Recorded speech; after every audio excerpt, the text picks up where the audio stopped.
became the mayor of Pembroke at one point did. as well, the town of Pembroke at that time. You know, Pembroke has had this reputation as being a hockey town for decades. Certainly the senior Lumber Kings helped establish that reputation.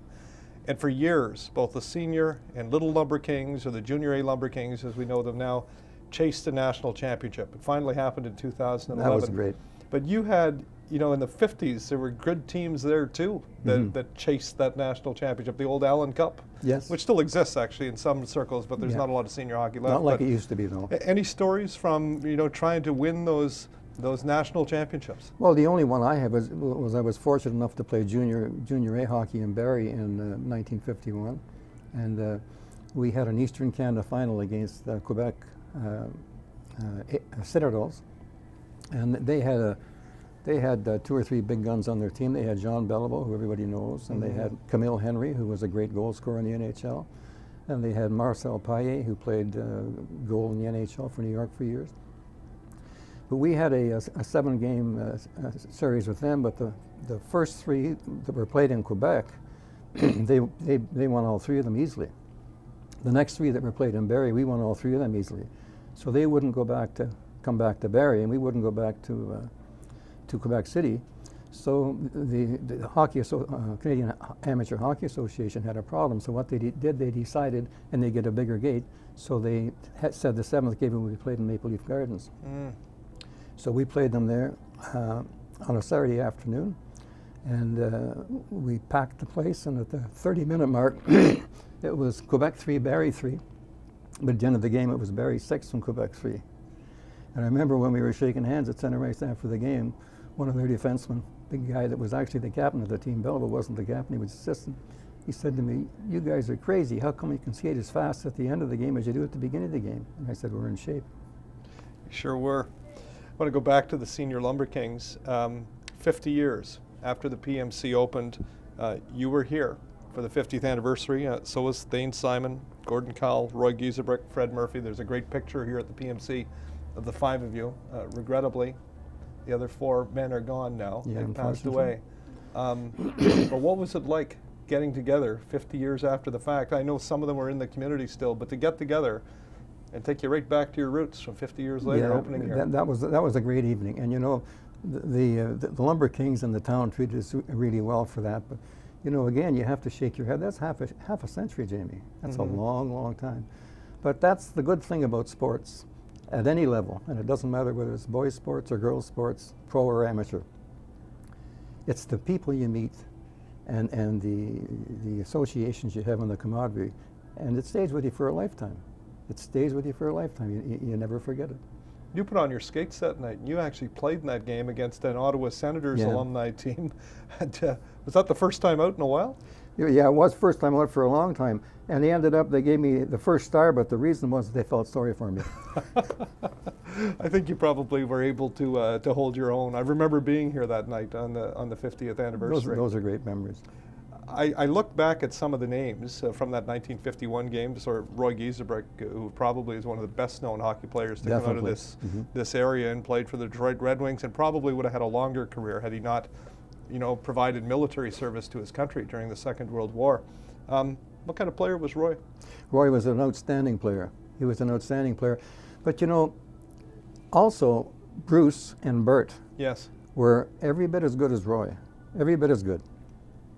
And they never played in the NHL, but there's a reason for that. Because in those days, to play in the NHL, if you made one of the farm teams, say, if you were a Toronto Maple Leaf farm team, you would make $3,500 a year, $4,500 a year, or if you made the Toronto Maple Leafs, you'd make $6,500 a year. And the Giesenbricks had the business that they had up in Petawawa, and and they were all very deeply involved in that, obviously. So there was just practically no money in those days. Like, if it had been today, I'm sure that both those boys would have been in the NHL. They were tremendous talent, because I'll tell you how good they were. Back, I think it was in the late 40s, on the team that they were playing for a Detroit Farm Club in junior. And Marcel Pronovost and Terry Sawchuk, everybody knows who they are. Pronovost won the Norris Trophy one year, and Sawchuk's in the Hall of Fame too. They were involved at that level with those guys, and they led the league in scoring. But Then they went to Omaha in the American Hockey League, which was Detroit's farm club. And then I guess they decided from there on it just wasn't, it wasn't worth it. Did you hear players complain about the money at that time? No, you didn't, because at that time you always played for the fact that you loved the game so much. Right. I mean, now I'm not saying the players don't love the game, they do, but I mean it's strictly a money game. Yeah, it's very different. It's a different game. I know the day I turned 16 in Toronto, I was playing junior hockey first for Toronto Mulbers, and Conn Smythe, who owned the Leafs, and Stafford Smythe was his son, who later, with Harold Ballard in the 70s, took over the team.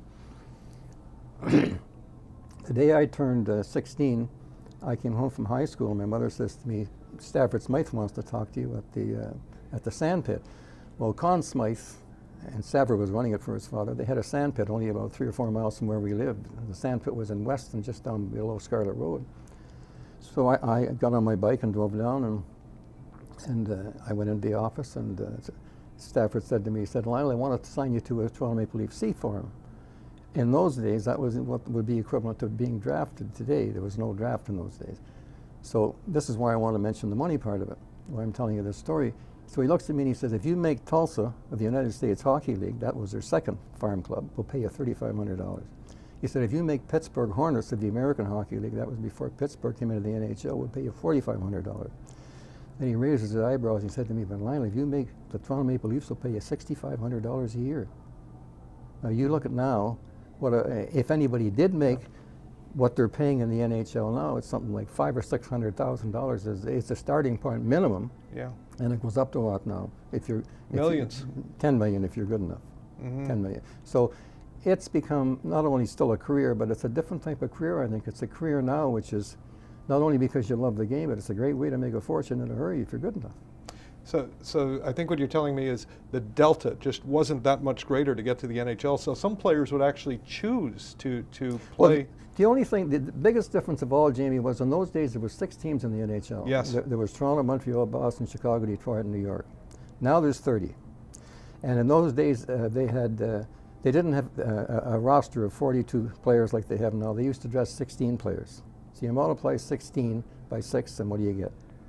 As opposed to about the 700 guys that are playing today. Yeah, there weren't many spaces. There were not very many spaces. And there was guys playing in the American Hockey League that should have been in the NHL.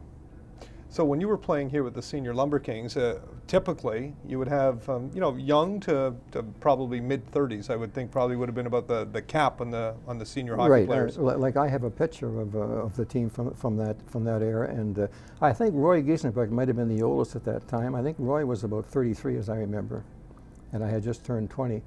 And then there was, Jack Carthy was probably in that era too, 33, 34. But yeah, it was a different era, and times have changed an awful lot. They sure have, and so most of the players would. I'm not sure how often you would have practiced in those days, but let's say you had a road game. So train travel? No, we went by bus. It would be bus. We went by bus. Okay, and so were employers pretty good to let players get away because? Well, not all the guys worked. I mean, of course, the local ones like the Giesenbeck boys, they didn't have a problem because they had their own setup. They were their own bosses, so to speak. But I had a part-time job, and some of the guys did, but a lot of the guys didn't. They didn't bother. They just lived off the hockey money. So if you were a player for the Senior Lumber Kings and you didn't have an NHL team that was knocking on your door, but you were hoping to get that call, what would you expect to be paid in those days to play here? You mean to play here in those days? Yeah.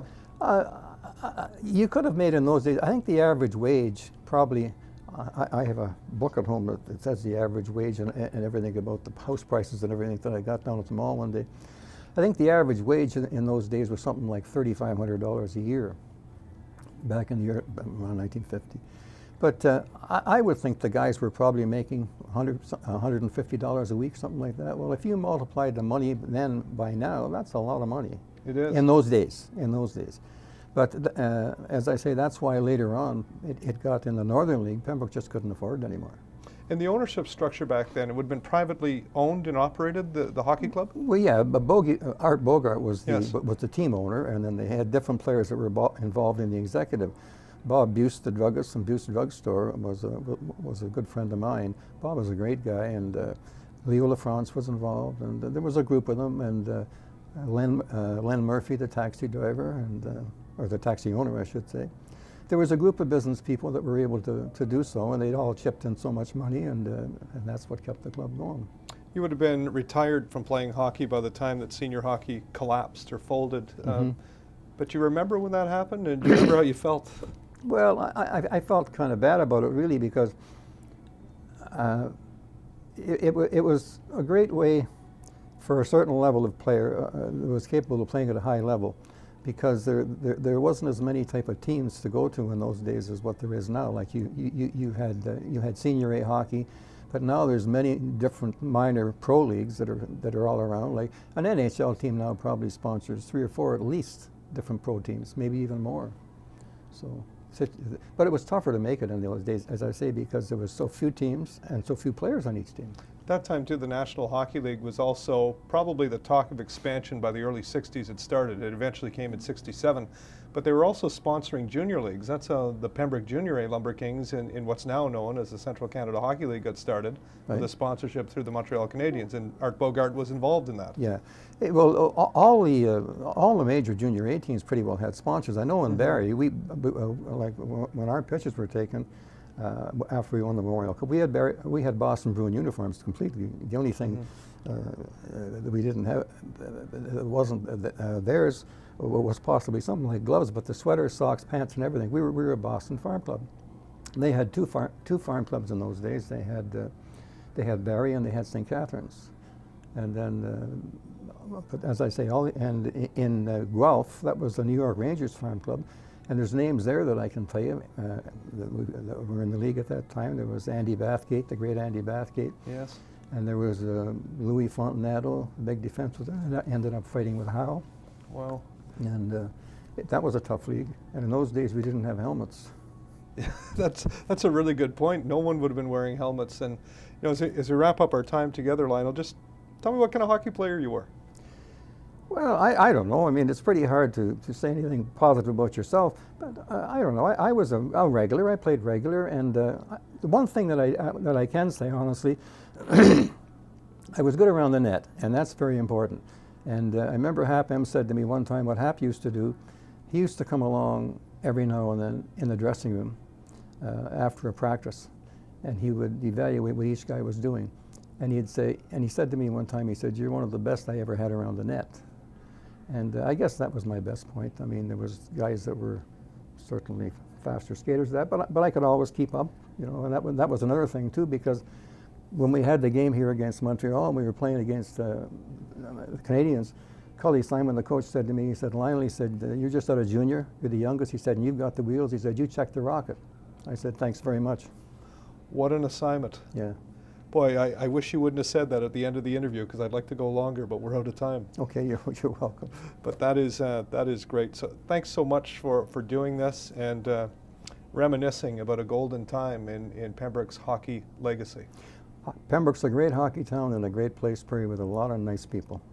Thanks, Jamie. Thank you.